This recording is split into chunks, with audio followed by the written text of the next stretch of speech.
So good evening, everyone. Sorry. Okay, so good evening, everyone. I will jump right into the talk. Today, I will introduce a new machine learning algorithm to handle PPI network-based features. So we all know that PPI network-based features have some predictive power, and it has been used in the existing literature to handle several predictive tasks.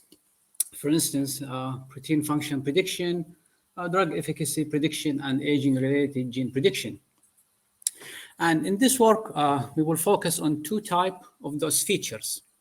So the first one is the embeddings. Basically, we feed the PPI network into an embedding extraction tool, well, not to Vic in this example, and we will obtain a dense features, usually high dimensional. And here we consider the combined score in the PPI network, which is, according to existing literature, is the most informative score. In terms of the other feature, which is the binary, well, it's just one hot encoding. So we populate the value of 1 for each protein-protein interaction, and we populate the value of 0 otherwise. And this will end up with a highly sparse and high-dimensional matrix. We also consider the combination of two features, which is a concatenation.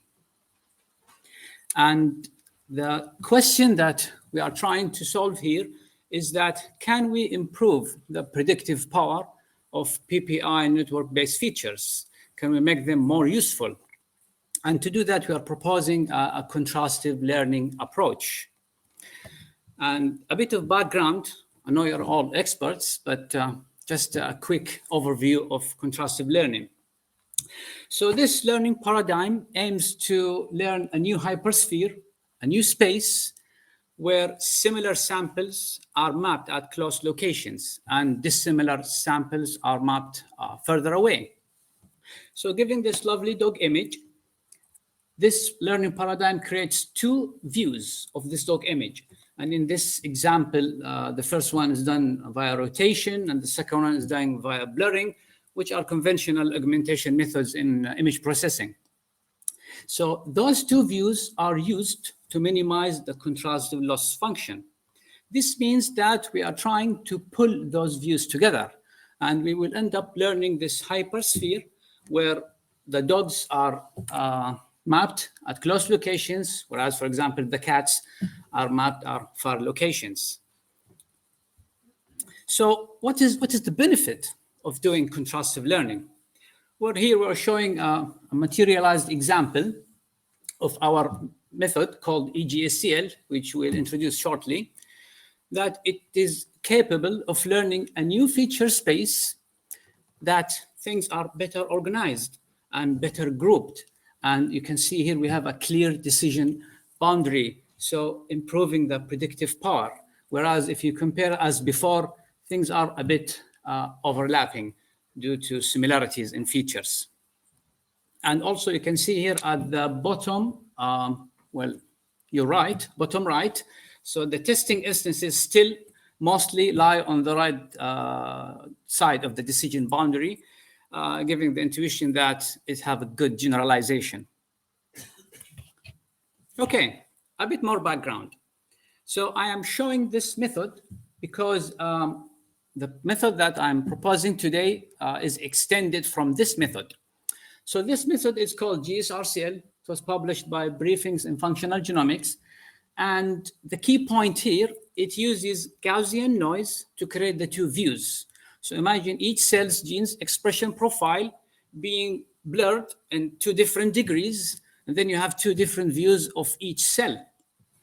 This is the first method that used contrastive learning to address the cell type identification method. And well, it obtains state-of-the-art accuracy as of 2024. It is freely available as a web server, and the source code and some examples, tutorials can be downloaded from GitHub.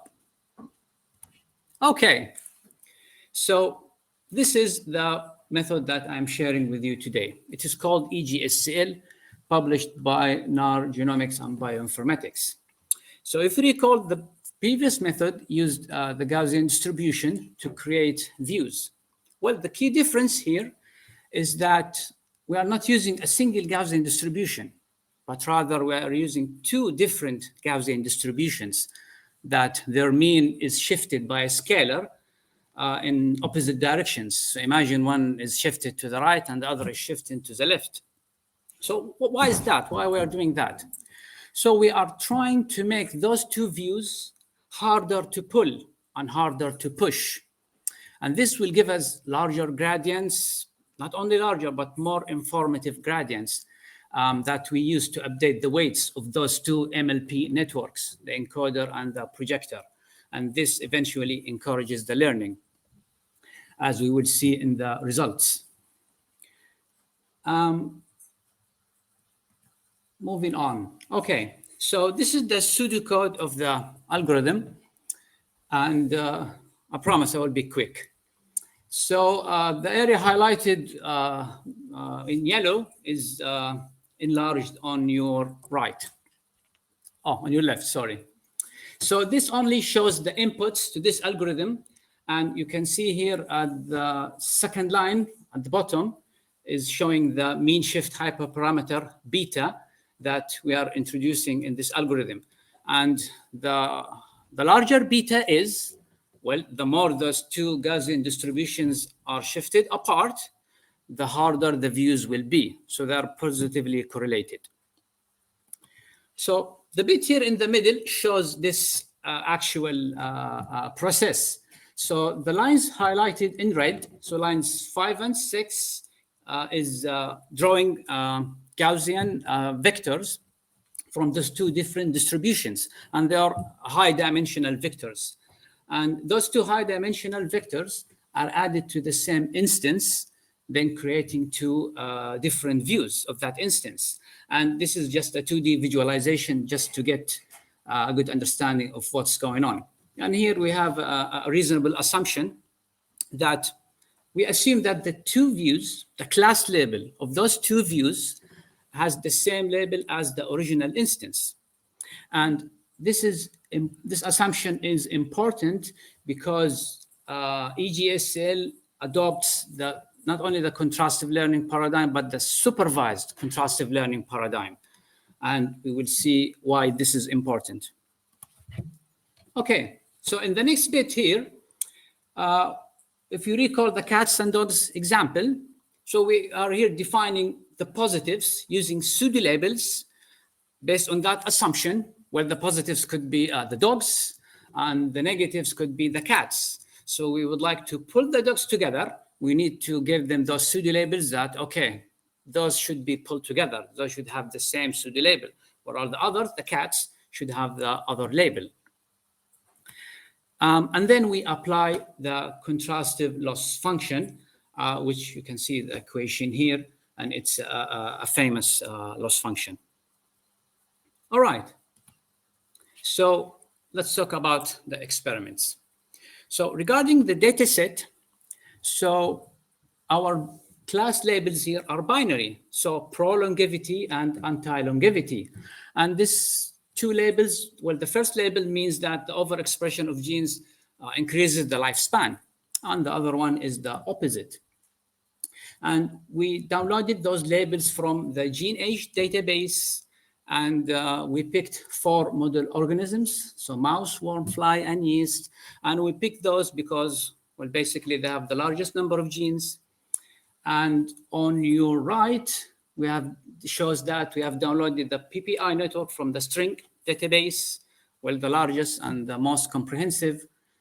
Though one could argue that, okay, there are other databases available. I would say they are maybe more domain specific, but still we might consider that in future works. So if you look at the table here, just shows the number of instances and the number of features for each PPI network-based feature that we're dealing, the 3 ones, embedding binary and the combined, the concatenation. One would notice, like, this is an interesting problem. You could see that small sample imbalance if you see the number of instances per each category, and high dimensional. So it is an interesting question that we would like to focus on. which again, it is, can we improve the predictive power of those type of features? All right. So this message gives you, this slide gives us two messages. So first of all, if you compare the red bars with the black bars. So the red bars denote EGSCL, our proposed method, and the black bars denote the features themselves, the PPI network features. So why it's the benchmark? Because we are directly using those features for our predictive task to predict the longevity effect.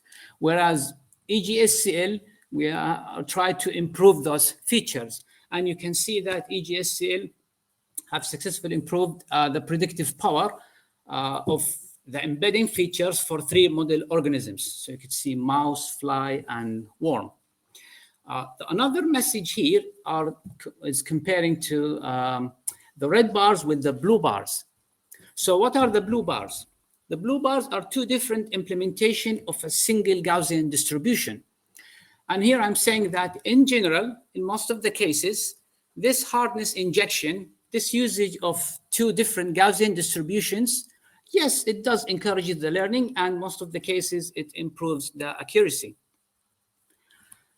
This is the second type of features, the binary, where EGSCL only improved the predictive power of those binary features in 2 model organisms, which are the worm and the yeast.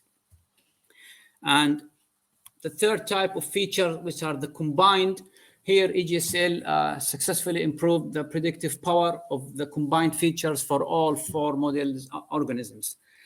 Again, you could see that in general, the red bars are higher than the blue bars. Okay, more results. This table is a summary for a large table in our paper. And basically, it says which method, using which feature, obtain the highest predictive, the overall highest predictive power for each model organism and using each metric. And you can see that EGSCL has improved the performance. Okay, so I've talked a lot about the results and saying that EGSCL successfully improved the predictive performance, but are those predictions reliable? So we validated the method across novel genes, novel mouse genes. So those genes weren't in the training data, neither in the testing data. And here we give an example of 10 of them and showing that our method reliably predict the longevity effect of those genes, which are verified using existing literature. And to conclude that this new contrastive learning method has successfully improved the predictive power of those PPI network features. It correctly, reliably predicts novel mouse genes, and furthermore, it won the bronze prize on the Placental Clock Dream Challenge that took place in 2024. The source code, datasets, some tutorials are all available at GitHub. And I would like to thank the co-authors, my supervisor, Dr. Senwan from Berwick University of London, and Professor Alex from University of Kent. I would like also to thank the university for the GTA program and the school for the HPC and all computing resources. And that's all, folks.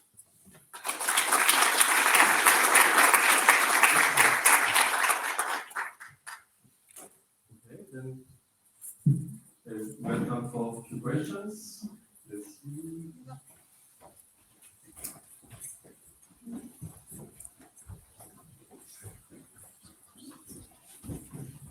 Hello, thank you very much for your talk. I'm puzzled by your experimental the results you showed, especially for the embedding.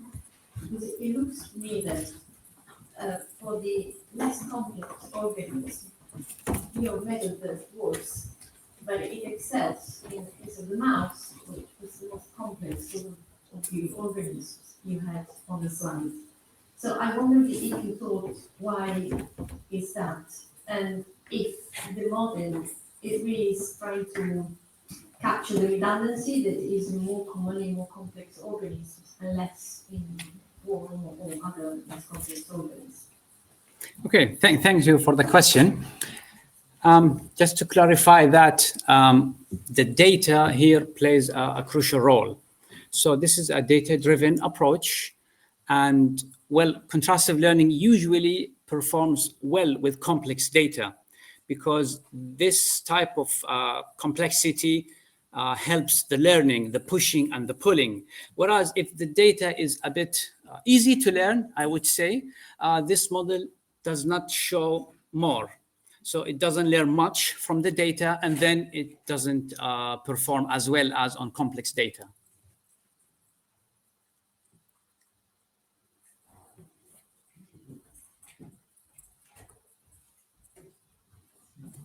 So thank you very much. Maybe it's another question that you should have compared to your previous work that you're adding a second Gaussian noise to augment again the data. Why don't you add another type of noise, like a personal noise or something like that? Okay. Well, the augmentation is a large window, and all possibilities, even your suggestion, could be investigated.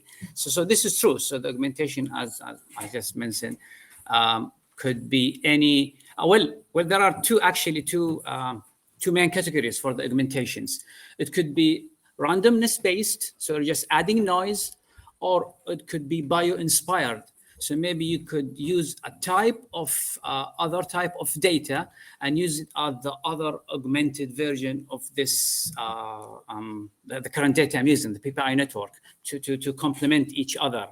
So again, the window is large and you could play around with many ideas here. Thank you. Right, I will suggest for the next questions to discuss maybe during the coffee break so that we can actually recover this loss we had with the beginning of the data. So, all right, thank you.